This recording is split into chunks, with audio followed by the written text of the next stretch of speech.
제12장.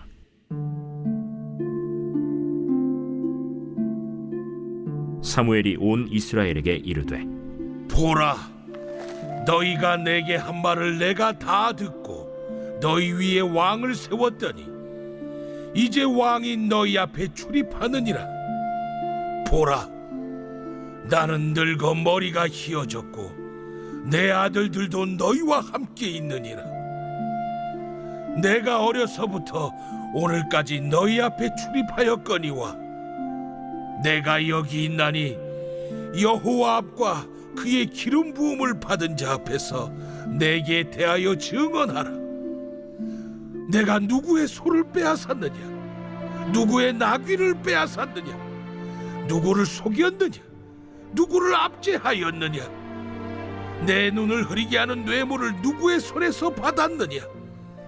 그리하였으면 내가 그것을 너희에게 갚으리라.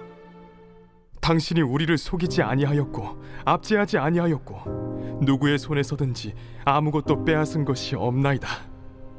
너희가 내 손에서 아무것도 찾아낸 것이 없음을 여호와께서 너희에게 대하여 증언하시며 그의 기름 부음을 받은 자도 오늘 증언하느니라.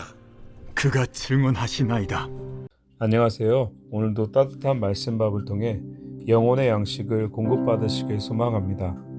12장은 사무엘의 고별 설교입니다. 그는 엘리 제사장에 이어 온 이스라엘의 마지막 사사로 다스렸고 왕을 세워달라는 이스라엘의 요구에 따라 사울을 왕으로 세운 후 그의 사역이 마무리되고 있습니다. 사무엘의 고별 설교는 이제 공식적으로 사사시대의 종결과 왕정 체제로의 전환을 알리고 있습니다. 그의 고별 설교는 그가 어떤 삶을 살아왔는지를 분명하게 드러내고 있고 더불어 공동체의 지도자가 갖춰야 하는 것이 무엇인지를 알게 합니다. 다시 말해 왕으로 세워진 사울이 어떤 자가 되어야 하는지를 언급한다고 볼 수 있습니다.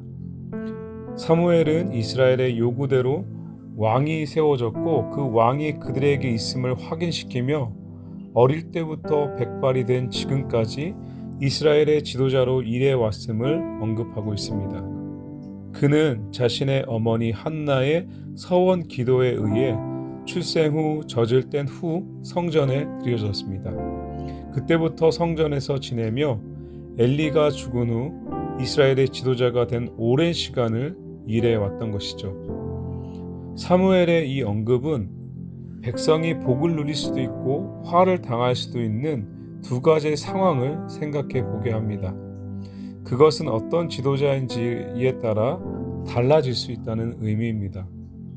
그것을 알 수 있게 만드는 것이 바로 3절의 백성들을 향한 사무엘의 질문을 통해 알 수 있습니다. 사무엘은 백성들에게 모두가 보는 앞에서 누구의 것을 갈취하거나 괴롭게 하거나 뇌물을 받은 적이 있느냐고 질문을 하고 있습니다. 그리고 만약 자신이 잘못했다면 모든 것을 갚아드리겠다고 선언하고 있습니다. 사무엘의 이 질문은 그가 사사로서 이스라엘을 어떻게 다스렸는지를 잘 드러내고 있습니다. 사무엘이 언급한 소와 나귀는 단순한 가축을 의미하는 것이 아니죠. 고대 이스라엘에서 두 짐승은 경제적 재산, 노동력의 상징입니다. 다시 말해 이것을 기반으로 생업이 이루어진다고 볼 수 있습니다. 소는 밭을 갈고 짐을 나르는 데 쓰였고 재산과도 같은 의미였습니다. 농경사회였던 우리나라도 예전엔 소를 팔아 자식을 대학에 보낼 정도로 재산적 가치를 의미하는 가축이었습니다. 나귀는 운송수단으로 사용되었던 정말 필수적인 자산이었습니다. 그래서 이 나귀를 빼앗는다는 것, 그것은 소와 나귀를 빼앗는다는 것은 어떤 상황이 벌어진다는 것을 의미하는지 볼 수 있는데 생존의 위협을 당하는 것을 의미한다는 것이죠. 빼앗지 않는다는 언급도 빼앗을 수도 있다는 의미이기도 합니다. 사무엘의 이 언급은 이것을 행할 수 있는 권력이 자신에게 있었지만 상대방을 공격에 빠지게 만들거나 자신의 부를 쌓기 위해 백성들의 것을 착취하지 않았다는 의미입니다. 권력을 잡은 인간들은 대부분 타락합니다. 자신의 권력을 이용해 사익을 추구하며 그것을 위해 다른 사람의 생존까지도 위협하는 일을 서슴없이 벌입니다. 하지만 사무엘은 그런 악을 행하지 않았던 것이죠. 그리고 그것을 하나님과 백성들 앞에서 드러내고 있는 것입니다. 또한 그는 자신에게 주어진 권위를 백성들 위에 군림하거나 괴롭게 만드는 일에 사용하지 않았습니다. 우리가 앞에서 이미 살펴본 대로 사무엘이 다스리는 동안 이스라엘엔 하나님의 보호하심과 평화가 존재했습니다.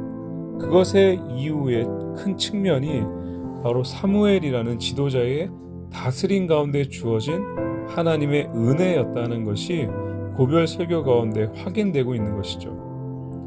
마지막으로 사무엘은 뇌물을 받지 않았습니다. 이 부분은 정말 중요한 부분입니다. 왜냐하면 사사는 판결을 재판을 하는 이 일도 포함되어 있었기 때문입니다. 사무엘의 자녀들이 그것을 공정하게 행하지 않았기 때문에 백성들이 왕을 세워달라고 요구했거든요. 뇌물은 공동체를 병들게 만들고 파괴시키는 매우 악한 것입니다. 뇌물은 자신의 불법을 가리고 오히려 정당한 방식을 사용한 사람들을 공경에 빠뜨리는 사회적 악행입니다. 또 뇌물은 공정한 재판과 판단을 불가능하게 만듭니다. 올바른 공동체의 유지를 위해 필요한 법을 집행하는 자들이 뇌물을 받으면 정당한 판결을 내릴 수가 없게 되는 것이죠. 이미 우리는 이러한 뇌물로 인해 이루어졌던 부실 공사나 어떤 부패를 통해서 수많은 어떤 참사들을 경험했습니다. 바로 그것을 말하고 있는 것이죠. 이것은 사회적 어떤 혼란뿐만 아니라 하나님의 공의와 정의를 공동체 가운데 존재하지 못하도록 만드는 지도자가 반드시 버려야 하는 악이었습니다.